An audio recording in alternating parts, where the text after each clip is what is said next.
24 घंटे का समय दे रहा हूं। उत्तर प्रदेश के अंदर जिस भी सरकारी भूमि पर किसी भूमाफिया ने कब्जा किया है उसको तत्काल छोड़ दें। 24 घंटे के बाद जब हम कार्रवाई करेंगे तो उसको जमीन तो छोड़नी ही पड़ेगी, लेकिन साथ साथ उसने जो कमाई की होगी उसको ब्याज सहित हम वसूली करेंगे। कहता है सिस्टम स्ट्रांग लीडर चाहिए, सख्त हाथ चाहिए, पर सवाल ये है क्या सख्ती से इंसाफ होता है या सिर्फ खामोशी पैदा होती है। आज हम बात करेंगे योगी आदित्यनाथ के राज पर, जिसे कोई हीरो कहता है, कोई डिक्टेटर, और सच इन दोनों के बीच कहीं छुपा है। यूपी में क्राइम कम हुआ, ये बात सच है। पुलिस एक्टिव हुई, ये भी सच है। सवाल ये है क्या हर इनकाउंटर सच था, क्या हर गोली इंसाफ थी, या कुछ कहानियां कभी लिखी ही नहीं गई। जब कोर्ट होता है, जज होता है, तो पुलिस जज का काम क्यों करे।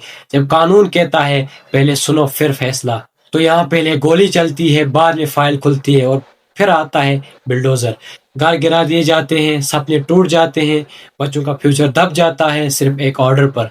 नोटिस मिला, सुनवाई हुई, वक्त दिया गया नहीं, बस लिखा गया इलीगल है और सब खत्म। गरीब का घर इलीगल होता है पर अमीर का बंगलो लीगल हो जाता है। ये कैसा कानून है जो पैसा देखकर अंधा हो जाता है। और अगर कोई आवाज उठाए, स्टूडेंट बोले, जर्नलिस्ट पूछे, सिटीजन सवाल करे, उस पर केस लग जाता है, उसे देशद्रोही बना दिया जाता है, उसे चुप करा दिया जाता है।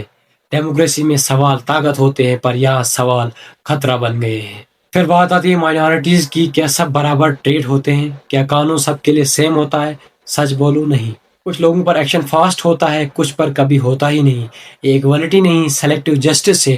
टीवी पर दिखाया जाता है डेवलपमेंट, एक्सप्रेसवे, इन्वेस्टमेंट्स, पर गाँव में जाकर देखो नौकरी नहीं है। स्कूल कमजोर है, हॉस्पिटल में डॉक्टर नहीं है, रोड बन गई पर रोजगार नहीं बना, बिल्डिंग खड़ी हो गई पर सिस्टम गिर गया, और सबसे बड़ी बात, सब पावर एक आदमी के पास। मिनिस्टर्स चुप, ऑफिसर सिर्फ order machine, debate zero, discussion खत्म। लीडरशिप का मतलब होता है लोगों को साथ लेकर चलना, पर यहाँ लोगों को डरा कर चलाया जाता है। मीडिया भी चुप, जो पूछता है उसे साइड कर दिया जाता है, जो तारीफ करता है उसे हीरो बना दिया जाता है। सच कम, प्यार ज्यादा, इमेज स्ट्रांग, रियलिटी वीक। इसलिए आज कोई योगी को भगवान मानता है, कोई विलन। मैं कहता हूँ वो ना पूरे हीरो है ना पूरे विलन, वो एक पावरफुल रूलर है जिनके डिसीजन ने सिस्टम को स्ट्रांग किया पर आवाम को कमजोर। क्राइम कम हुआ पर डर बढ़ा, डिसिप्लिन आया पर डायलॉग गया। और याद रखो, डर से शांति नहीं आती, इंसाफ से आती है। मशीन से राज नहीं होता, इंसानियत से होता है। अगर कानून सिर्फ तोड़ने के लिए हो, बचाने के लिए नहीं, तो वो कानून नहीं हथियार बन जाता है। और जिस दिन आवाज पूरी तरह बंद हो गई उस दिन राज चलेगा पर देश नहीं। इसलिए सवाल पूछना बंद मत करो, सच बोलना मत छोड़ो, क्योंकि डेमोक्रेसी सिर्फ वोट से नहीं, आवाज से जिंदा रहती है। स्ट्रांग राज वो होता है जो आवाम से डरे नहीं, आवाम की सुने।